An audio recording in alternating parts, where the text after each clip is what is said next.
What's going on, guys? Today I am back with more hat format replay review for you guys. If you're interested in sending me your hat format replays, I would really appreciate it, and to find out how to do that, you can go down to the video description and find out all the information on how to send me your replays.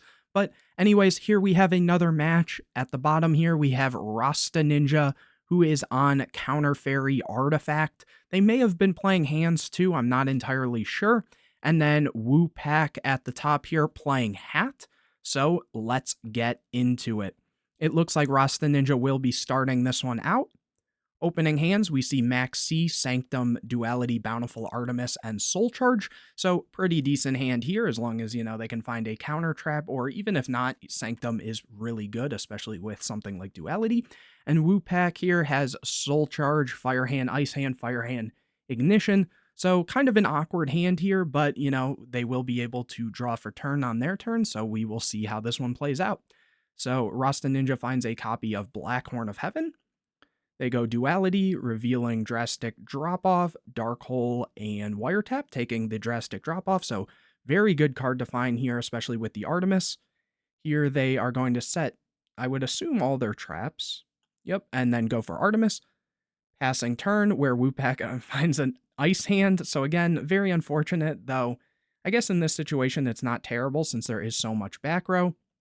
I would assume that Drastic Drop-Off is going to be activated here. Maybe? I guess not. So they go Ignition, hitting the Sanctum Chain to summon Moral Attack, setting a Moral Attack of their own. Here they summon Fire Hand. They say it's good. They go to battle phase, attacking into Artemis. Max C is chained. Fire Hand pops Moral Attack. Rasta Ninja draws a copy of Bottomless, because the Ice Hand is summoned, which can swing in for some damage. Rasta Ninja draws a Max C for turn, and then goes for a Soul Charge. Summoning just one, the Artemis back. Setting Bottomless and passing, WCQ finds a copy of Duality. Drastic Drop-Off is activated to get rid of the Duality, and then Artemis will make so a card is drawn. So they will find a copy of Duality. Summon the second Ice Hand overlay for the Black Ship, which gets met with the Black Horn. Rasta gets a copy of Drastic Drop-Off off the draw of Bountiful Artemis.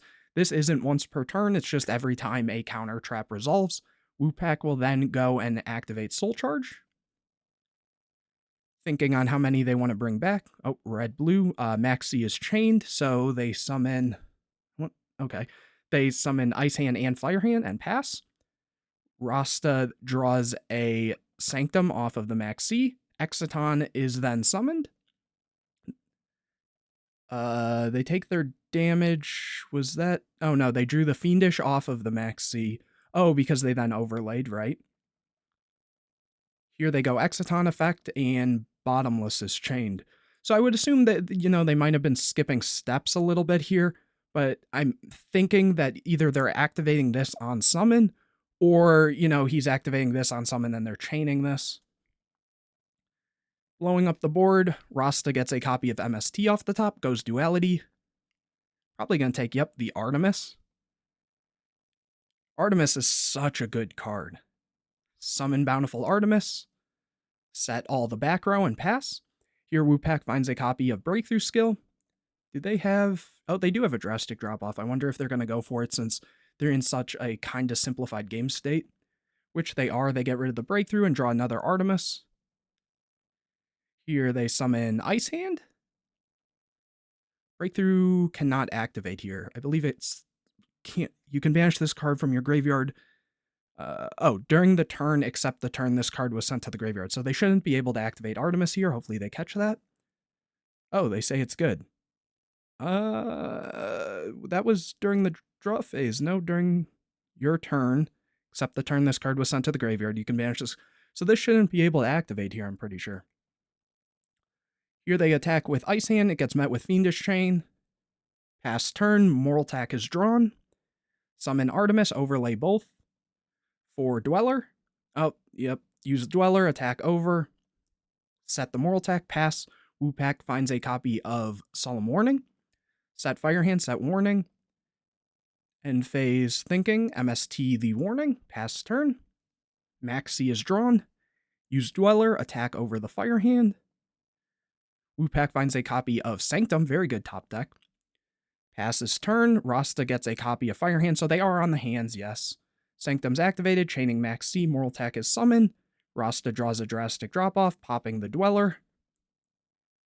Then setting the Fire Hand and drop-off. Draws a copy of Scythe. Drop-off's activated to get rid of the Scythe. Attacking into the Fire Hand, popping that, summoning an Ice Hand. Rasta is in a very good position here. End phase activating Sanctum to summon Moral Attack. And draws a copy of Honest. Oh, they summon the Honest to do damage, and then I'm sure they're going to bounce it back, or just overlay it for a copy of 101, which is pretty good. There's not a whole lot of top decks outside of something like a Dark Hole or something that actually gets them out of this. Wupak finds a copy of Double Cyclone, so that should just be game, which it is. So moving on to game number 2, Wupak will be able to start here. Let's see these opening hands. Rasta opens Ice Hand, Sanctum, Maxi, MST, Bountiful. Wupak gets Artifact Sanctum, Traptrix, Trap Nightmare, Fire Hand, Call the Haunted, and Ice Hand. I just realized we saw no Traptrix cards the last game, so at this point, are they on Hat or, just hand Artifact? Drawing for turn, a copy of Double Cyclone. Setting the Fire Hand, setting Traptrix, Trap Nightmare. Setting probably all the back row, yep. Rasta gets a copy of Wiretap, which is very good. Set was that Ice Hand. Set Sanctum, Wiretap, and MST. Pass. Wupak finds a copy of Moral Attack, which is good because they have Double Cyclone. Flipping Fire Hand, attacking. The defense is the same, so then setting the Ice Hand, setting the Moral Attack. Passing back to Rasta, who gets a copy of Duality. Switches Ice Hand to attack and attacks. Double Cyclone's activated, hitting the Moral Attack and the Wiretap. Ooh, that's not good. Moral Attack is summoned, chaining Max C. Draws a copy of Soul Charge, and then Moral Attack activates, popping Ice Hand. Ice Hand effect. Popping the Traptrix, Trap Nightmare, summoning Fire Hand. Attacking into the Fire Hand. So, this one won't be able to activate because turn player will be automatic Chainlink 1, so this would miss timing. But also, just in general, Rasta has no monsters, so Fire Hand will probably be popping here the Moral Attack and then summoning an Ice Hand. Or they might not even use... well, no, I guess maybe they could... This pops anything, right? Target one monster. So they might pop this so that Ice Hand is still on board, and then they can crash into this and pop another back row. Using it, popping, yep, the set, which is the Ice Hand. Then Ice Hand here, yep, misses timing. It's Chainlink 1, I didn't declare hand because the effect is written with a then. Oh, so it is, yeah, yep, it misses timing, and here we're seeing the play that I mentioned. They're thinking, what were these back row? Call the Haunted and Sanctum, okay. Using the effect. Popping the Sanctum to summon a Fire Hand, then Sanctum can activate here, popping a card.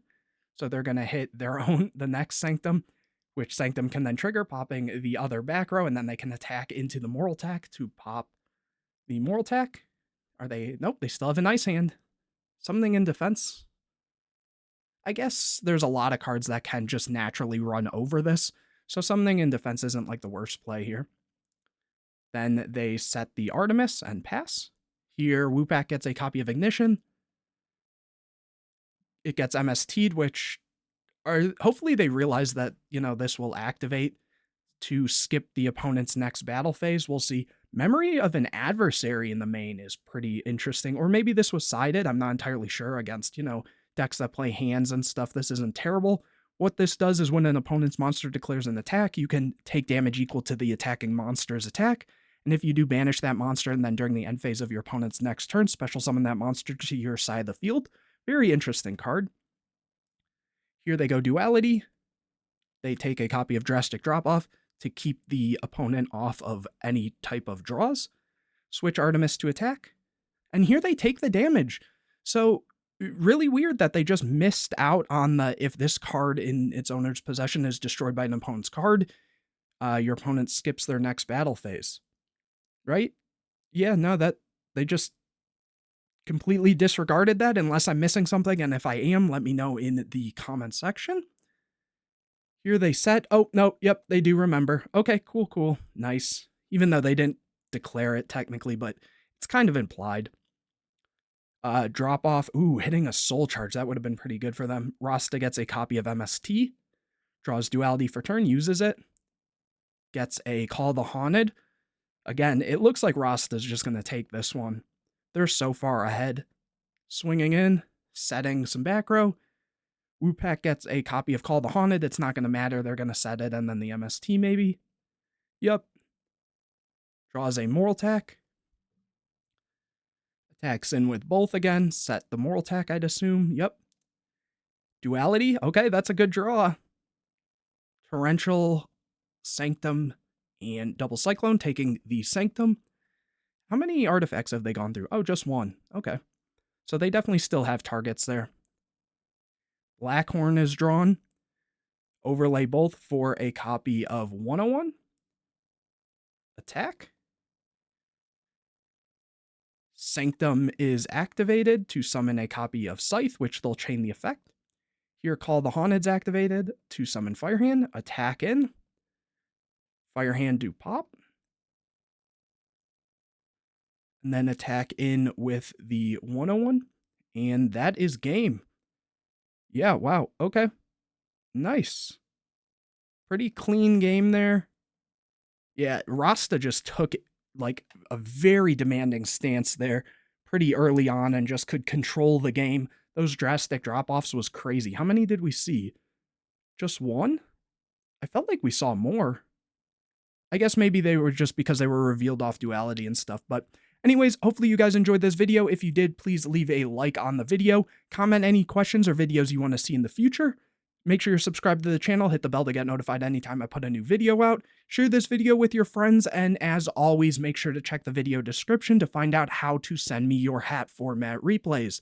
And anyways, guys, I will see you in the next video.